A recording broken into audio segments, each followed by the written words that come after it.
Hey, what's up, everybody, and welcome to the FTN Fantasy Baseball Podcast, a live edition. We are here on a Thursday afternoon, the very end of April. We begin a new month, May flowers, so we hope, before the June showers come. And I am your co-host, Vlad Sedler. Jason Anthony is traveling, Mr. Booms, and so with me is another wonderful colleague. Everybody knows him as Bronx Yankees 23 on Twitter X, Mike Mager. Mike, how are you? Doing, Vlad? Doing well. Fun to be potting with you again. It's been a crazy season so far. Lots of challenges for us fantasy managers. It's been rough. It's been rough for some fan bases as well. Other fan bases are getting a nice little pleasant surprise. But again, we're only about 20% here into the season. There's so much more of it to go. Teams have played about 30 games here. And yeah, we're kind of past the super small sample size range into like just small sample size range. But one thing that I know you're a Yankees guy, and the Yankees I think they'll be fine. But the other team there in New York, man, they're struggling. This is a team that I actually thought was going to win the World Series. I thought with Freddie Peralta and Bichette and all these good vibes, like, good things will happen. And of course, my boy Luis Robert Jr. With his back injury, doing his thing, he brought his vibes over from the White Sox. Hopefully, he'll be okay. But the team's just it's an absolute mess. As we're here, live, I'm seeing Devin Williams come in a non-save op situation. I'm worried about what might happen there. But what the heck is going on with the Mets, worst team in baseball? Yeah, no, it's really bad and unexpected. The pitching has really let them down. I mean, Senga is unusable and now hurt. Peterson's been a complete disaster. I actually had some high hopes for him going into the season, had a number of shares. Devin Williams has struggled. It's been rough. And a lot of the hitters have not shown up. And, then of course, you got two big injuries. You have Soto missing time. And as soon as he gets back, Lindor goes down. And, they don't have many great bats in that lineup. And to lose the two best bats is a real challenge for them now. I mean, you've got MJ Melendez. Yeah. He's hitting third. He's actually producing for them. They've got Mark Vientos hitting cleanup. He wasn't even. I mean, they signed Jorge Polanco to play first base, and Vientos was supposed to be an outsider. Added Marcus Semien. He's been playing every day, but he's aging quickly. He's struggling. I mean, it's gotten so bad that over the last few days, they've picked up short side platoon master, I wouldn't call him a master per se, Austin Slater. They added Eric Wagaman, who has got lots of positions of multi-eligibility, but nobody wants. And then they just claimed Andy Ibanez off waivers, who obviously would have been much nicer there as a short side platoon guy for the A's, but Colby Thomas is up and Daryl Harnias is doing well. So, this is the team. It just doesn't look the same. No, this is a big money team in a very big market, and now they're shopping in the bargain bin trying to fill in holes. And I think this is about as upset and angry as I've ever seen the Mets fan base. And there's already been 2 managerial firings in April, and I'm wondering if the Mets are going to be number 3. We'll see. Yeah, getting swept at home by Colorado is never a good sign. No, it's not good. I will say, I mean, there are parts of the pitching that is promising. Obviously, Clay Holmes is having a nice season. Nolan McLean is as good as advertised. Freddie Peralta has been solid. And then obviously Kodai Senga with the lumbar spine injury, hitting the IL. But Christian Scott also, I actually started to think he was a bit of a sneaky ad. I didn't expect Senga to hit the IL. But, I wouldn't be surprised. He hasn't been all that great in the majors, but I wouldn't be surprised if he, kind of stepped up a little bit. Yeah, no, I think people had high expectations for him, and he got his first start this year and laid a big egg with a lot of walks. But it looks like with Senga's injury, he's going to get a second chance in the rotation. So, hopefully that was just nerves, and we can see more of his stuff come out in his next couple of starts. And then on the flip side of things, the Washington Nationals. So we know the Braves, they've been the best team in baseball. They've scored the most runs. Most of their guys are crushing it. The pitching looks good. It looks like they have a surplus. They have a problem, even who's going to be in the rotation. Everyone's just so good. And but the Washington Nationals are incredibly surprising. Second in runs scored. And they're doing it, by the way, I just checked on Fangraphs. The worst pitching staff, bullpen and rotation in baseball. They have negative minus or -1+ WAR, the worst in baseball. Their ace Cade Cavalli, sure, he strikes out a lot of guys, but I know Joe, our boy Joe Arrico loves him, but he's not very consistent. They got guys like Miles Mikolas in the rotation. Foster Griffin's really kind of been the ace there for now. But what do you explain here? How can you explain this sudden surge beyond just James Wood and C.J. Abrams crushing it? Well, just put it in perspective. They do have a losing record, but they've been much more exciting than expected. Yeah, the lineup has been surprisingly strong. C.J. Abrams is off to a great start. James Wood as well. They have a lot of guys who are getting big hits for them. It seems like every time I turn on the game, they're at 6, 7, 8 runs. So they're pretty dangerous right now. Nasim Nunez stealing bases like crazy. I'm kind of skeptical that this team is really going to compete for the playoffs over the course of the long run, but they're an exciting team to watch, at least offensively. And with their pitching, the other team's scoring a lot of runs too. So they have some pretty high scoring games. Yeah, and I mean, C.J. Abrams, for example, like I remember, and you and I may have been in a similar position, but I was in a big draft where he wasn't a target for me. I wanted nothing really to do with him, but I was one pick away from getting him like way past the max, and I was like, you know what, this is a great spot for him. He's perfect fit. I need some stolen bases. Let me grab him here. I obviously wasn't expecting this type of start, but I mean, he's a pretty good hitter. He's got the barrel rate up over 10% for the first time in his career. It's close to 12% now. He's hitting 286. His expected average is around 282. Of course, that's what has been, not what's going to be. And even the BABIP, it's pretty close to the average. It's not inflated. It's not like 350 plus. It's around 295.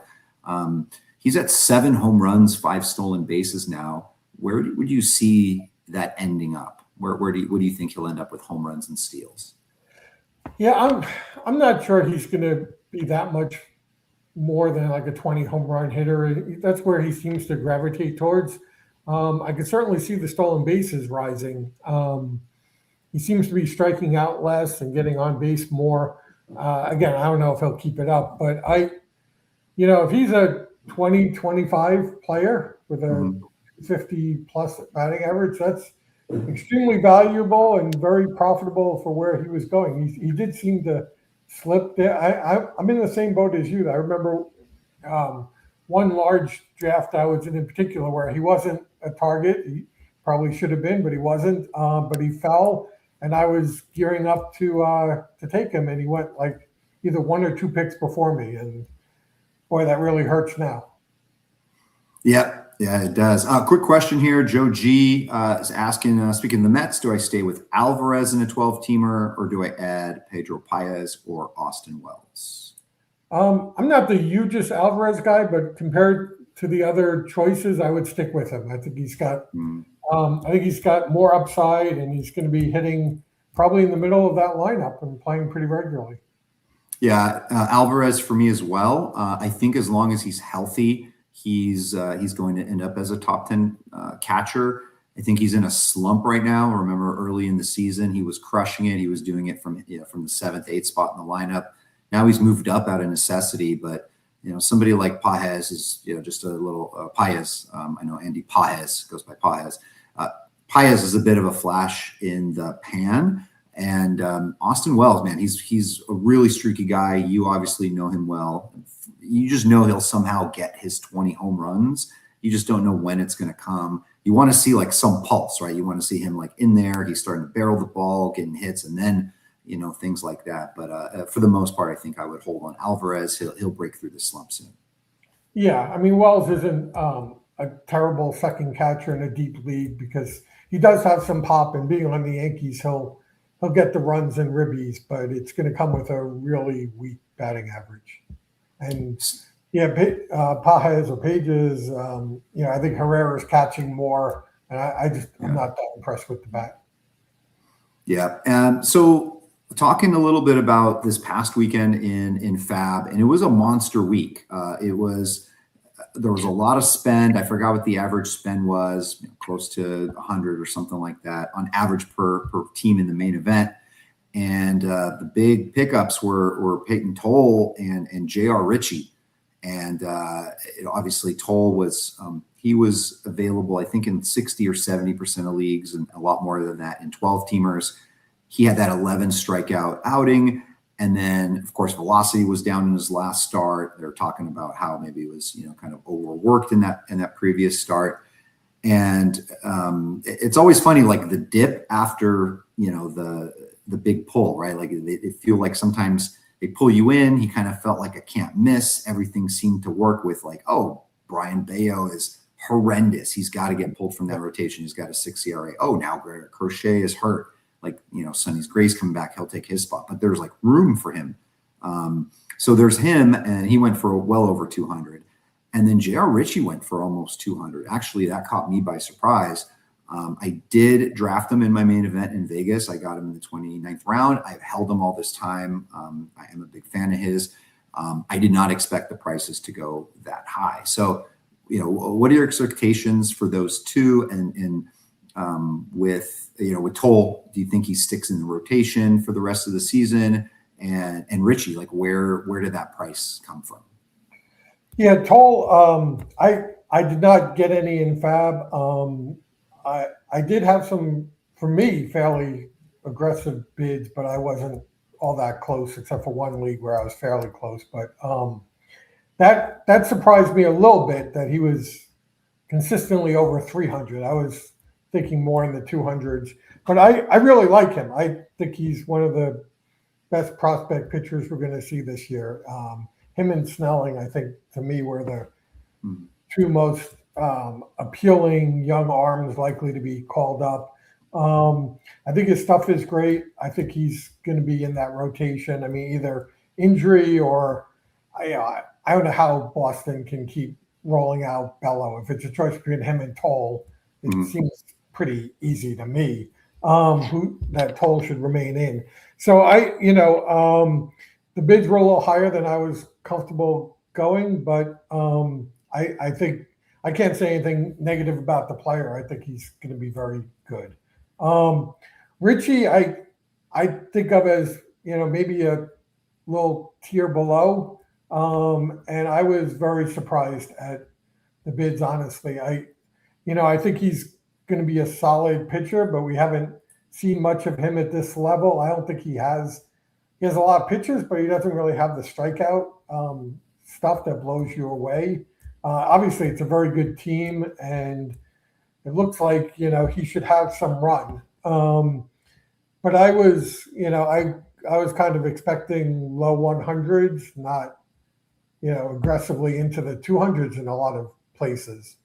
So yeah, it's people need pitching, including myself, honestly. But there's a lot of aggressive bidding going on right now for any arms that look appealing.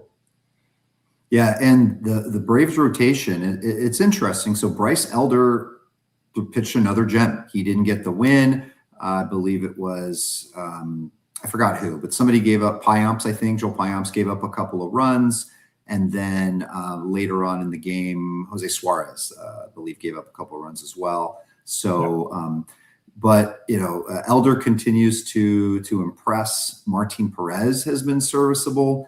You do have Spencer Strider coming back. You've got Grant Holmes is, as Jason said last week, and in injury walking, it's just a matter of, if, and not when, but not if. And then, Didier Fuentes is remaining with the team for now in a multi-inning capacity. And then they moved Ronaldo Lopez there too. So after the last start where he got blown up for 4 runs in an inning and was pulled from the game, Ronaldo Lopez, they said, Walt Weiss said he was going to move him into relief role and to work on his mechanics. And so he appeared in Monday's contest or 2 Wednesdays and pitched the final 2 innings and pitched well. The interesting thing was the velocity, from what I saw, remained the same, which is still below previous levels. But what do you see in like Ronaldo's future? Like, is this like a good place for him? Like, imagine if your rotation's healthy and you've got Didier Fuentes along with Ronaldo Lopez in that bullpen with like Dylan Lee when he comes back. I think he's on leave of some sort, with a healthy Raisel Iglesias and Robert Suarez. With that rotation, with that hitting, this looks like a true, a true, I guess, competitor for the Dodgers and any of the other top teams, like possibly the best team in the game. Yeah, no, I think they are, and at some point they get Strolling back in the second half as well. There's a lot of races are very tight. Other than the Braves, the Yankees have the biggest lead in the standings at just a game and a half. So the other 5 divisions are tight. The Braves, I guess at the moment or going into today, had a 7-game lead, and with the Phillies and Mets struggling so badly, they may grow that lead. And so I think at some point they could, they might be also kind of thinking short term plus long term in terms of when to use these innings, when to use up, Fuentes innings. I think Richie is going to get some run. He's a top pitching prospect for them, and I think they want to see what they have. And he's looked pretty good. I think his first start was better than his second, but I think he has some staying power. I guess with him though, if he does not pitch well, they do have other options.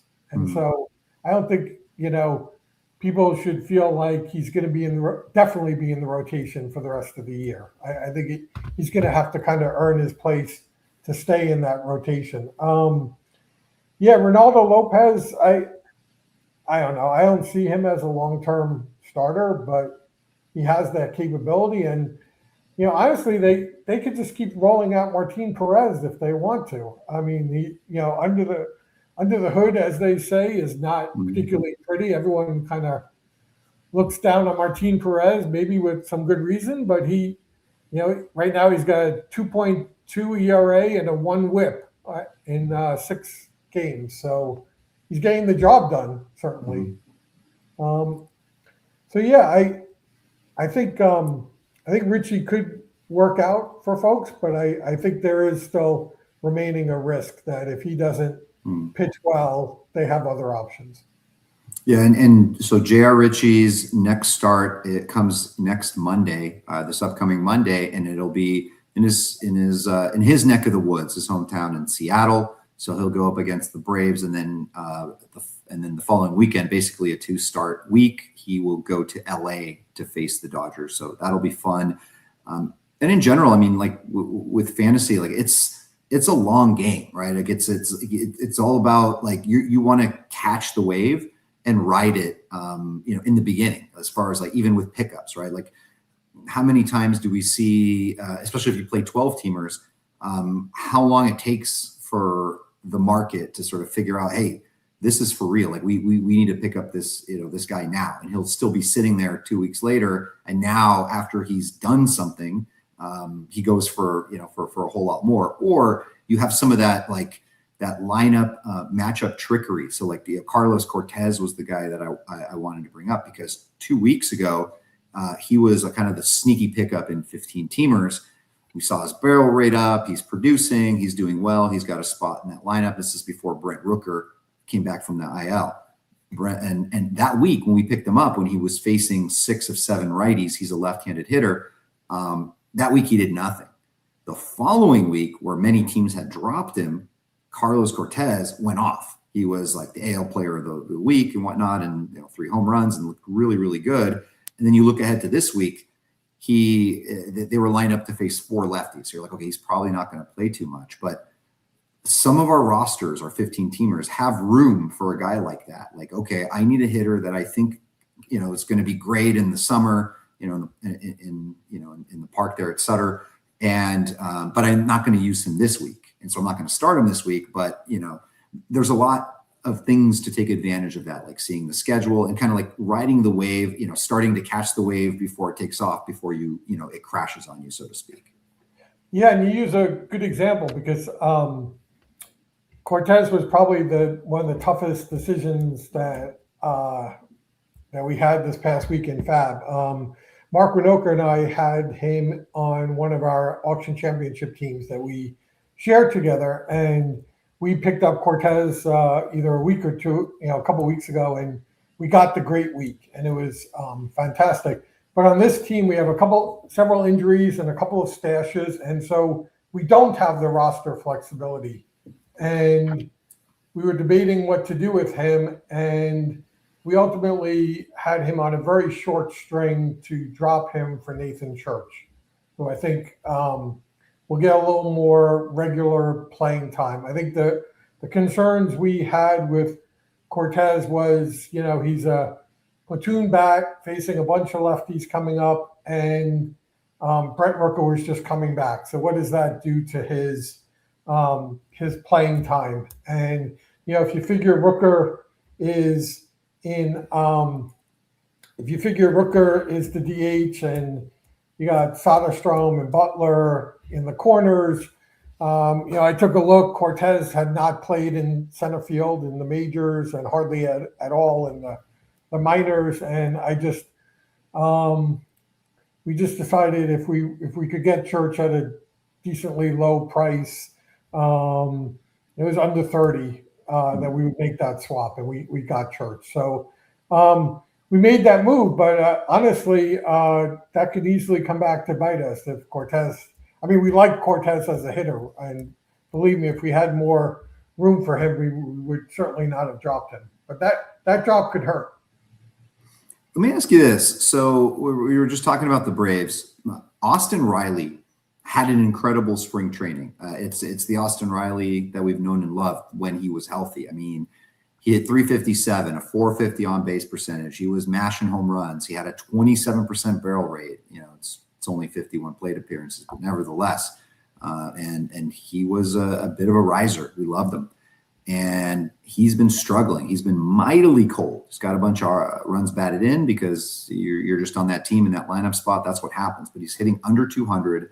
Had another bad day here today as we record on this Thursday. Barrel rate's at 8%. And there's a similarity there with Matt McLean, who was, we know is skillful and had a red hot. He was the hottest guy in baseball in spring training. And then crickets, right? It's just been bad.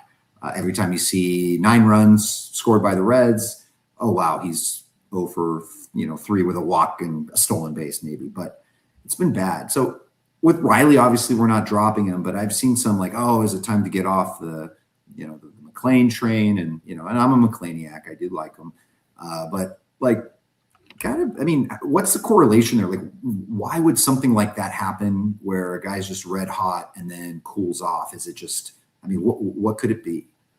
Well, to some extent, players go through streaks and slumps every season, virtually every player. And, I think it's important to bear in mind that they're much more noticeable now. Like if someone has a really cold 2-3 weeks in April, it's very noticeable. You see it in their season stats. Whereas if they're having a strong year, they have a rough end to July, it's not nearly as noticeable. Mm-hmm.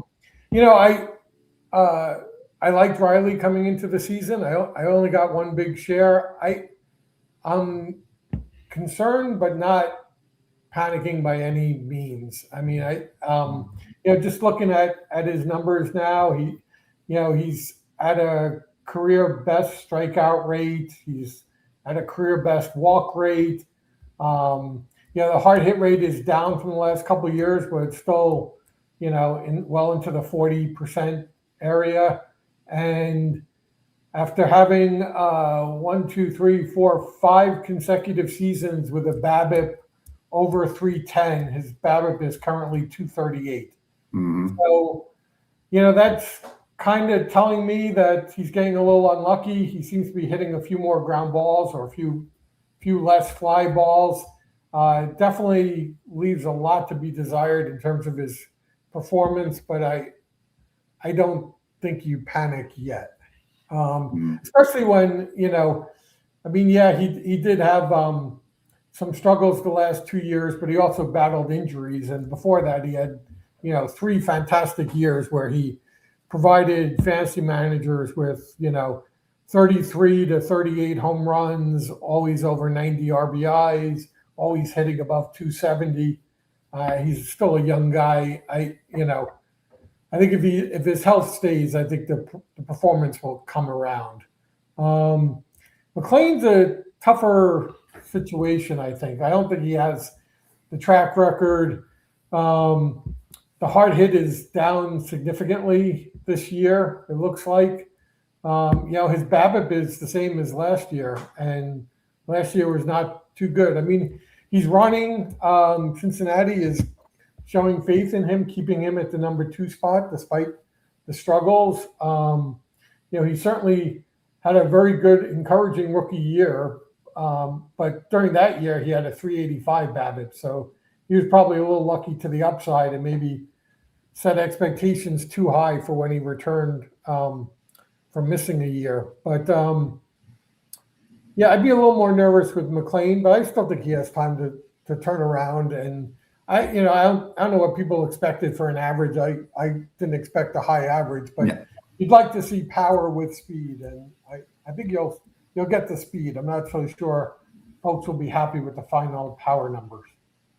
Yeah, it's funny to think back in the preseason when the Braves, where there was this overreaction of, oh, Schwellenbach's down, Waldrop's out, Profar, oh man, they're screwed, they're in big trouble. But somehow, you know, it's working out, and even like that's the phase here with the Mets. Like at some point, these guys all come back, they'll be healthy, and the roster is fine, right? Like Bo Bichette needs some time to adjust to the new team.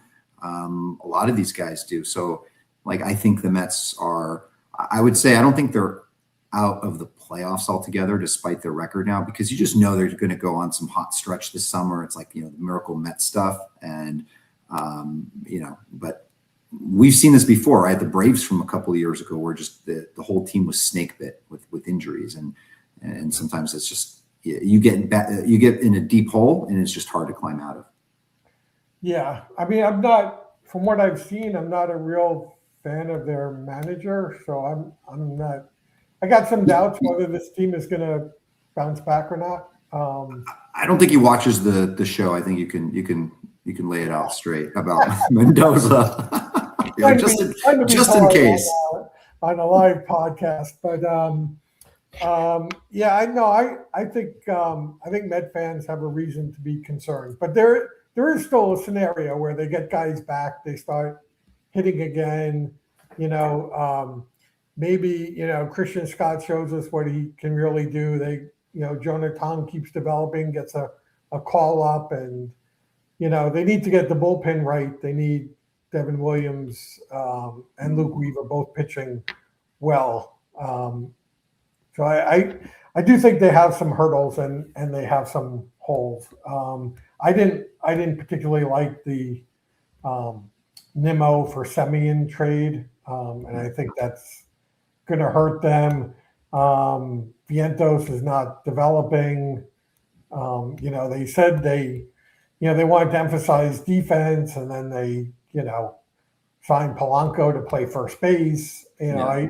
I disagreed with the decision not to bring Alonso back on that team. So I do think they have some issues, honestly. Let me ask you this: Jared Jones, he's back in our lives, back on the radar. And he's 25% rostered in main events. Those are mostly teams that are holding him. I don't know if you're going to be able to go to a league and find him sitting there. And then in 12 teamers, like unless you have like an IL, I mean, if you have an IL spot, you probably already have him stashed. I don't think he's just sitting there out in the waiver. So I don't think there's much to do. But for those 75% of main events and probably lots of OCs, he's coming back soon. I'm supposed to be end of the month, we're about to start May. So 3, 4, 5 rehab starts, and if no setbacks, he'll be back at the end of May. And we know he's a fireballer. He's throwing 100, throwing 101. And so the hype train is off. It's on the rails. But does something like I know it's not exactly the same, but like seeing the Justin Steele setback, isn't that sometimes like a sign that maybe there's a correlation with like you only get 1 or 2 big fab swings in the year. You get a $1,000 budget in NFBC, and you can't just go 300 every week or every 3 weeks on the Toll or whoever it is. At some point, Jared Jones is going to be there, but he throws so hard, and that's obviously not a good thing for the long run, right?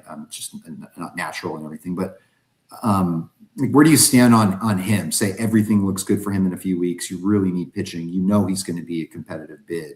Do you take a big swing if you have, say, 750 left? Yeah, it's really team dependent. And so I'll just give my philosophy. I have found over the years that not enough of the high priced fab pickups, whether it's very young pitchers or the next great thing, have paid off. I think the hit rate is not great. I mean, obviously there are exceptions, and God knows Nick Kurtz paid off for everyone who bought him last year, and there's certainly exceptions. So there's a couple of things. I mean, you're putting a lot of money into one player, and you only have so many shots, as you say. It's $1,000 budget for the whole season. It doesn't replenish, and once you spend it, it's gone. And so there's the cost of acquiring them, and you also have to ask yourself, well, if he's going to cost $300, let's say, am I better off spending $300 on him or 10 extra $30 pickups or 6 extra $50 pickups? And so sometimes I find myself resistant to making those really big purchases on guys without any type of major league track record. I look at Jared Jones a little differently. He does have some major league experience. We know that when he's healthy, he is, I think, an above average starting pitcher. Yes, he throws hard. He's obviously has an injury risk until he gets back and afterwards, but he had the surgery. So if he makes it through the entire rehab process and is throwing rehab games and is fine, and I just think I saw he hit 100 in his last rehab start. If he makes it through the entire build-up process healthy, I'm not sure he has any bigger injury risk than any other healthy starting pitcher. So I think he is, coming a month later, but in terms of skills, at least as appealing as Toll. I will tell you, I was able to stash him on one team where he was dropped. I picked him up cheap. That strategy doesn't always work. I also picked up a couple of shares of Justin Steele, and those shares will be saying goodbye to my rosters on Sunday. So sometimes it works, sometimes it doesn't work. I think I have a weakness for stashes. Just I go into these 15-team player pools in Fab, and the pitching is so ugly. And then I look at, this hurt pitcher who is so much better. And I can talk myself into stashes easier than I would like at times. But getting back to your point, I think if he makes it through the rehab process healthy, gets activated late May, assumes his role in the Pirates rotation, he's going to be a very big Fab pickup, high 200s, 300s, probably medium bid. The only reason he might be less than Toll is because people will have less money to spend. Yep. By the way, Bubba Chandler, is shaking in his boots because a month from now, what do they do? Like, say he doesn't curtail the walks. Like, I mean, he's got 20 walks and 29 innings. It's a 15.5% rate. It's bad. He's costing them for sure. I mean, Mitch Keller, no matter how much he is mediocre, below average, he's always healthy. He's always there. They just know he's a hired gun. Just will get him through 6 innings, and then Carmen You say Mazowski, is that how you say it? Mazinski. Okay. He's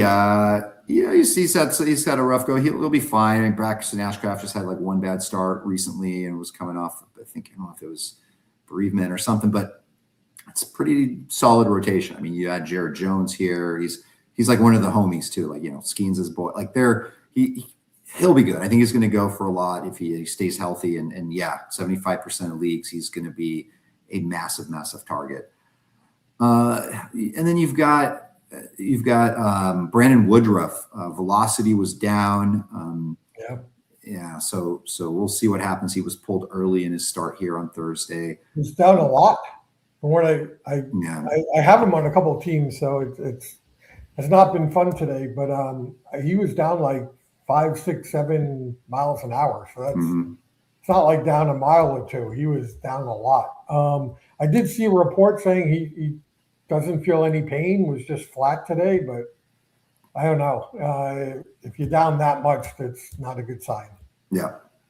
And, the Milwaukee Brewers, I mean, they're obviously getting it all from Jacob Mizrowski, Kyle Harrison with the big outing last time, double-digit strikeouts. Chad Patrick just continues to throw gems, but I don't think everyone's healthy. Everyone in the rotation, like he's kind of on the outside looking in, but he's been good. And then Brandon Sproat, unfortunately, continues to disappoint. And so, I don't know. Logan Henderson. So he is drafted in most, I think, in he's up to 77% in the main event. But Henderson, my one concern with him for a while there is they've really been babying him in the minors. He was throwing 3 innings at a time, like per start. But he's up to 5. His ERA is way low. I mean, I love the guy. I think he's a great pitcher. Yeah. So I think he's somebody that I think has staying power. I think as long as he's healthy, he's a gem. So I'm going to look for him in leagues where he's available and try to add him. Well, yeah. If Woodruff goes on the IL, which I'm assuming is a likely scenario here, I have to think Henderson's next man up, and he's going to get some runway. And I think he's probably, at least equally skilled, if not more than Sproat and Chad Patrick. And so if he pitches as well as he has in prior stints, he could stick. But I do think they are very cautious with him. He might be an above average injury risk, but I'd have to go back and look at his history. Yes. Yeah, I believe he is. Real quick, we got to touch on closers, right? I know it's Dan Thompson's realm, but you, Red Fox Roto, you wrote an excellent article, kind of breaking down the whole landscape. I'm covering it, for the most part in some of my stuff that I write. But I picked up a lot of Jack Perkins and Jacob Latz last week. I think I even grabbed Senzatella, which goes against my no Rockies relievers rule, especially considering he's not even locked down to be the reliever. But, Senzatella has been impressive. Velocity way up. He's probably best used as a multi-inning guy. But, listen, either way, it was the first time I was into a Rocky. The A's, it could be tricky. The problem is Joel Kuhnel has already started to regress. So after, you see a 0 ERA and a guy who's had 1 full season in the majors in the last 5 years, all of a sudden he's like your A's closer. Well, from our experience, like this just can't be. There's it's just not going to happen. And of course, time has told us over the last few starts, he's starting to give it up. He's not getting the high leverage spots as much. Mark Leiter Jr. grabbed the last save. That's too good to be true. But I like Jack Perkins a lot. I do like Jack Perkins. I just don't know. I picked him up without even knowing, is he going to be, probably not going to be the closer like all season, right? Because he's another one of those guys, very valuable in a multi-inning role, which could come, at any time within the game. Yeah, and I think it kind of highlights one of the differences between baseball and fantasy baseball. Because for us, the closer is so valuable, the ninth inning guy. But I think for certain teams like with Perkins, the A's might find him more valuable in a multi-inning role, and which is means he'll get the occasional save, and maybe he'll pitch the seventh, eighth, and ninth, or just eighth and ninth in some games. But then he's not going to be able to go back to back, and but that doesn't mean he can't be a valuable fantasy asset for you. I think that pickup is looking pretty good. I wish I had jumped in on him. This past week, I got a lot of Luke Weaver shares just as a kind of a bet against Devin Williams, who I do have on a couple of teams, and so I've hedged him on those teams and added Weaver on several others, just in case, because I don't think Devin Williams looks right, but it could be just a rough week and he could snap back into it. And Weaver, is no guaranteed star either. But yeah, no, it's been very tough. I mean, I said in my article, I think this has been the most challenging fantasy baseball season ever that I can recall in terms of closers, because you've had so many key closers go down with injuries, so many closers who have just honestly been terrible, and who have lost their jobs, and then teams looking, going by committee. It's, Dan Thompson's been extremely busy this year. He's got his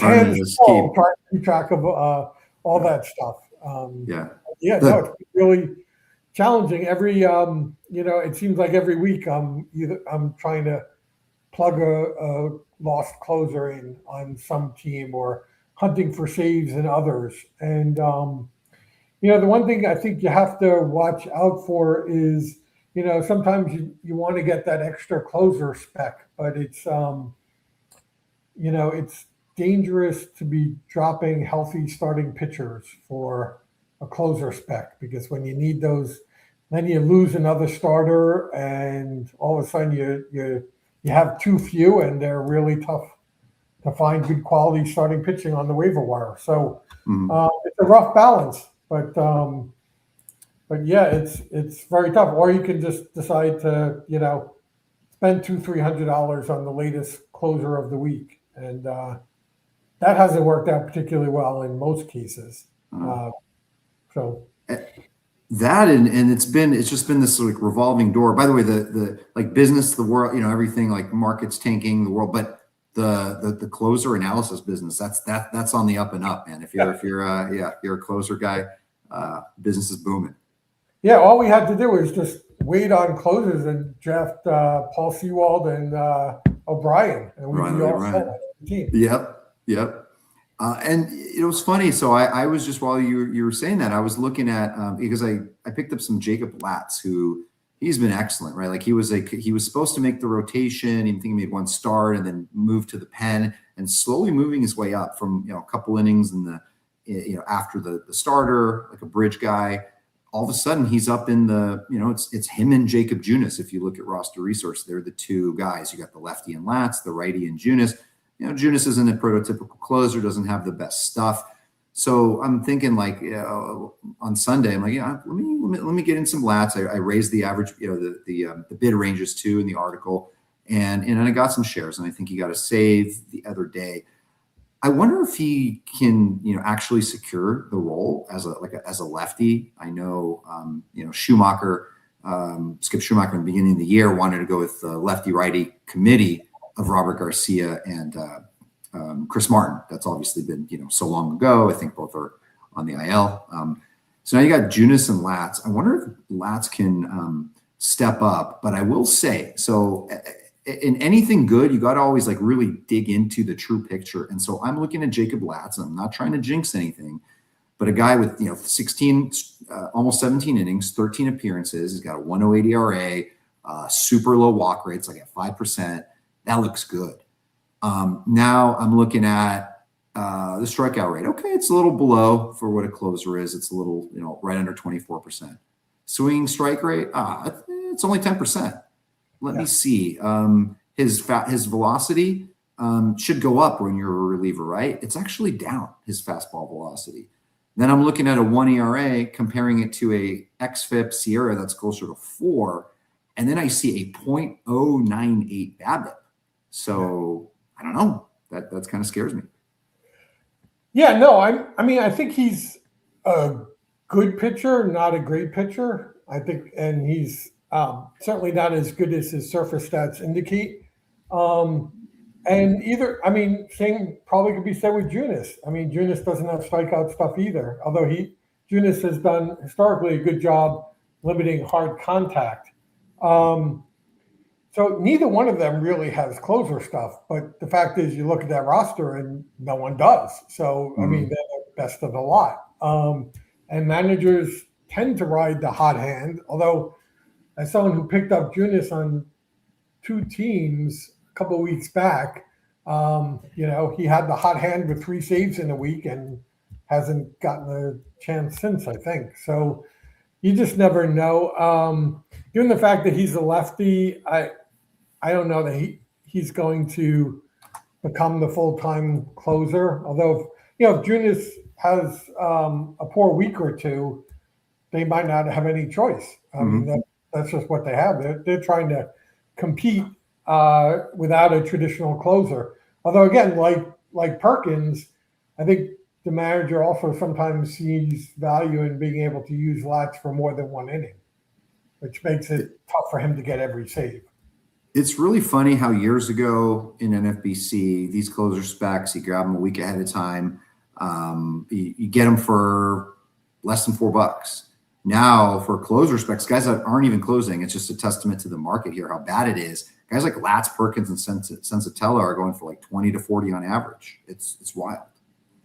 Yeah, no, that's what it takes. It seems like everyone needs saves, or there's multiple teams in every league looking for saves every week, and it's no secret who the better specs are. So there's going to be competition for them.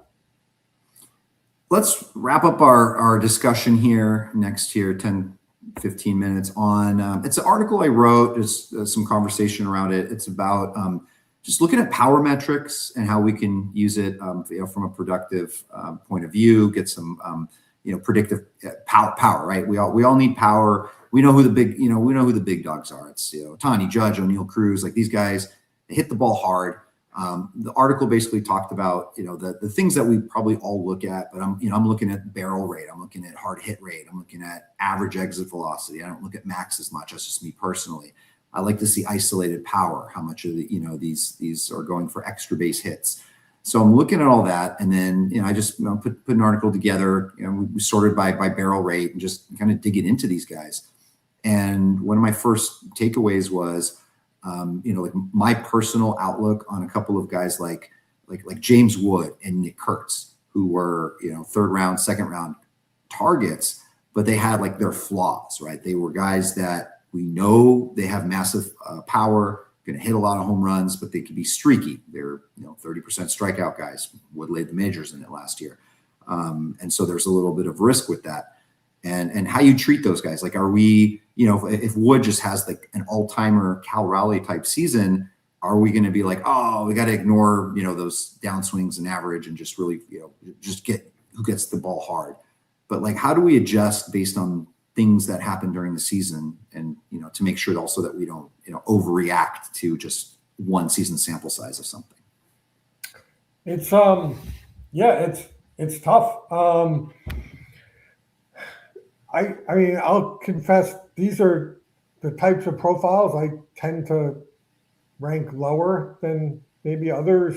Same. I do like, when I'm looking at an early draft pick in a snake draft or a high dollar buy in an auction, I want the power and the average. And I just think it's really tough in a snake draft when average is so tough to find, to be passing on guys with high average and taking, a lower average guy early, and in the hopes that you're going to build it back up later in the draft, which is challenging to do. And once you get past the first 10 rounds, that, the the plus average guys you can truly count on. You could probably count on one hand.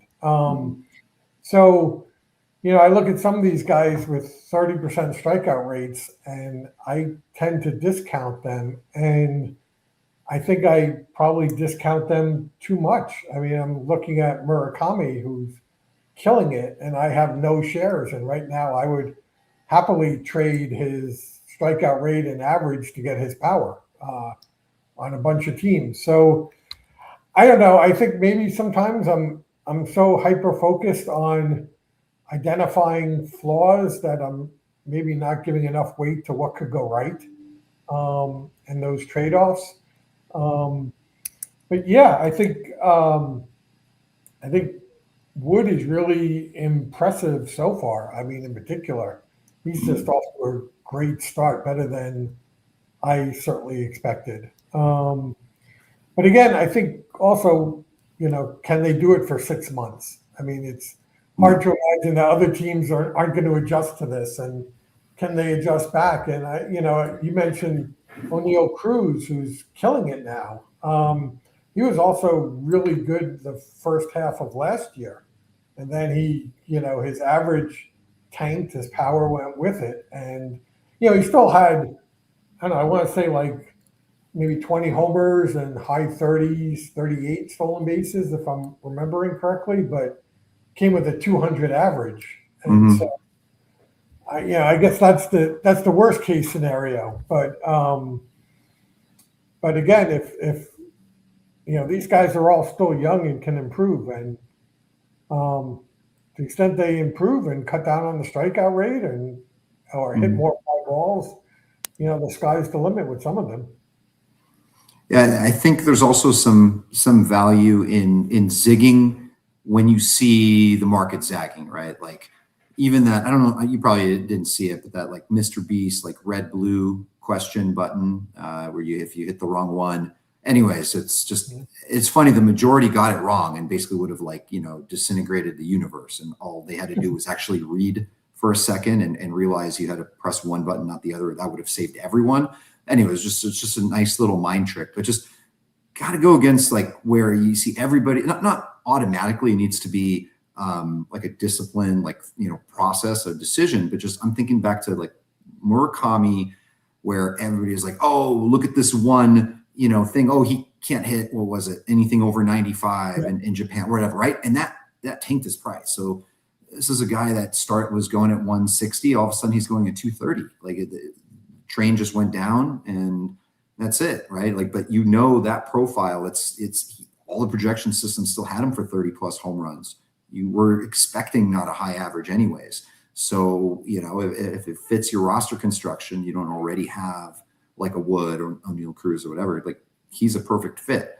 So really be careful to what the market is saying and doing, and find places to deviate from that, because I find that to be a real big advantage. I think that was the case with Jordan Walker this year too. I have two main events. He's on both my teams, and his price kept dropping, and it was based on spring training, and it was also based on bias of, oh, I'm not buying this drive line. He's screwed us before. It's having a bad spring, and I'm not comparing him to like a Sal Stewart, but the Sal Stewart that train took off the station. I mean, he went from like 200 to 120 in no time. He's been delivering even after his hot spring. He looks like the man. But it's just so funny, the two perspectives we can have on a new shiny toy like Stewart, as opposed to old and decrepit Jordan Walker, who's like probably only 23 still. Yeah, I know. Well, yeah, I mean, like last year, everyone was off George Springer, and he turned out to be one of the best buys of the year. Sometimes it definitely helps to have a kind of a contrarian view at times, although sometimes it also can help you. And you mentioned Sal Stewart, and the guy I think of along with him was McLean on the Reds. Those were two of the biggest, I thought, helium guys in Vegas this past year, where they were shooting up 4 or 5 rounds by the time you got to the second week of drafts in Vegas. And it seems like McLean is not going to pay off his inflated draft price, whereas Sal Stewart looks unbelievable so far. So I think again it comes down to the individual player and your analysis of that player, and maybe if you believe in that player, you ride the market with him, and if you have doubts, you jump off when there's a lot of helium.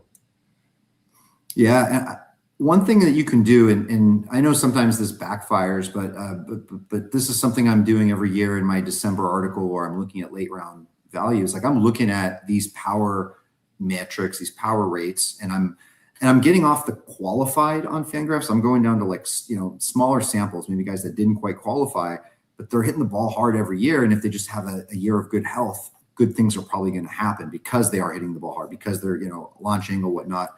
But like Matt Wallner always comes to mind. I know he stinks right now, not the best example, but he's always got some sort of injury. Lars Nootbaar for years has hit the ball hard. It really hasn't come to fruition. And we can use that to our advantage, like creating a little custom board, stat board for ourselves on Fangraphs, and just look at the last 20 days or something, 3 weeks rolling of those metrics, barrel rate, hard hit rate, all that, and then compare that with the upcoming schedule, right? Like Jahmai Jones, I'm seeing is hitting the ball really hard. I understand it's a super small sample. He's a short side platoon guy, but what if the Tigers face 6 lefties next week? Like maybe he's a sneaky pickup, and things like that. I picked up Cody Clemens this week because it looked like he was underperforming, but he was hitting the ball hard, and they were going to face 6 righties this week. I knew he'd be in the lineup. So I think things like that are a huge advantage for us. Yeah, I think that's a great approach. I think the only thing I would add to it is to look at the hard hit rate with the launch angle is really big. And you're talking about hard hit rates. I could tell you I'm pained to confess I have 2 big teams with Fernando Tatis Jr. on it, and hard hit leader. Yeah, he is like number one, I think, or recently was number one in all of Major League Baseball in terms of hard hit rate. I just pulled up his page now. It's like 65% hard hit rate. But then you look at the launch angle from 21, it was almost 14 degrees, 11 degrees in 23, 10 degrees in 24, 9.4 in 25. So it's declining, but still okay. And this year, so far, it's 3.2 degrees, which explains why he has exactly 0 home runs, despite an incredible hard hit rate. So you need the hard hit rate, but you also need the launch angle. Yeah. Michael Harris II is another example of that because he's doubled all of his metrics on that front, but he's still, his launch angle is still 7-8%. He still hit 6 balls out of the park, but he's not going to hit 30 plus unless he makes an adjustment. And then also, would you make an adjustment? Like, how do you make I'm not a pro in that respect. How do you make a slight adjustment in launch angle in your approach without affecting without breaking what you don't need to break that's working for you? Yeah, good question. I'm not a hitting coach either, but I would think it's easier for guys who've done it before, so Tatis, the last 3 years, 11%, 10%, 9.4, and now he's at 3.2. So it seems like he's probably modified his swing path unintentionally. And, I don't know, I guess just looking at a lot of video from what he was doing the last 3 years and trying to get back to that. I mean, it seems clear, his timing is strong. He is striking out a little more than he has been, but not egregiously so. But the major decline in launch angle makes me think that something with his swing path is off. And I guess I have more faith that someone like him who normally hits with a higher launch angle can get back to it than someone who historically has a very low launch angle would kind of have to more change what they've been doing for years and years to kind of change their approach. Not that it can't be done, but maybe it's a little tougher. Yeah, and if you're in a trade league, you're frustrated with Tatis, you just got to hold fort, right? Unless you're getting some wild off, great, amazing offer where someone is analytically inclined and understands that it's some adjustments need to be made and some bad luck, like he'll be fine. Unless you're going to get a good deal back, it's better you just hold a guy like that. You don't want to sell low in that respect. Yeah. Let's end the show with a question. So FTN subscriber Randy, who do you like more for the rest of the season, Dalton Rushing or Carter Jensen? Before the answer, I just want to say on behalf of all Dodger fans, I'm sorry for Dalton Rushing. I know we get a bad rap, the Dodgers, and I think it's for a lot of the wrong reasons, but I think we have really good dudes. Like, people individually do not really hate Mookie Betts, Freddie Freeman, Shohei Ohtani. These are like, for the most part, good humans from what we know, family people in their 30s, they're veterans, right? And here comes this, this crazy kid. He's gotten into more stuff over the last week than God knows who. And I'm almost siding with all the other sides. Like when I thought he said, about Amaya, that, I thought for a second, I convinced myself as a Dodger fan, and I'm no lip reader, that he said, I'm fast. He's fast AF. But then that doesn't make sense. He literally called him, fat F. Horner was there. He confirmed it. Nico Horner compared it. So, and again, so he's now becoming kind of like the most hated player in the league and whatnot, at the same time, like crushing it, getting more opportunities. Also remember, he's, not defending him in the least, but that's a lot of baseball players. They're just, a lot of them are toolbacks. They're young kids, or they grew up with just getting the great treatment and everything. And just not everyone is different, but all to say that, Dalton Rushing is adding to the we hate the Dodgers factor. So is your guilt assuaged? I know you Dodger fans, you got it rough, but no, I didn't think that was such a big deal. I mean, compared to the trash talking that goes on in the NBA or on the line of scrimmage in football games, it's probably really very timid. Just it kind of made some news. Returning to the question, you give me equal playing time, I might take Rushing, but I'll lean Carter Jensen. I think his path to playing time is more secure.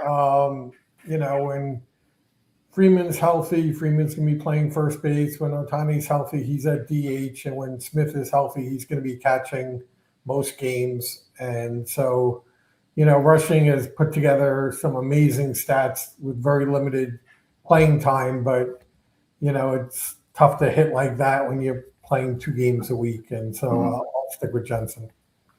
Yeah, I'm with you. The same. Everything about Carter Jensen looks great. He's been just as good as advertised.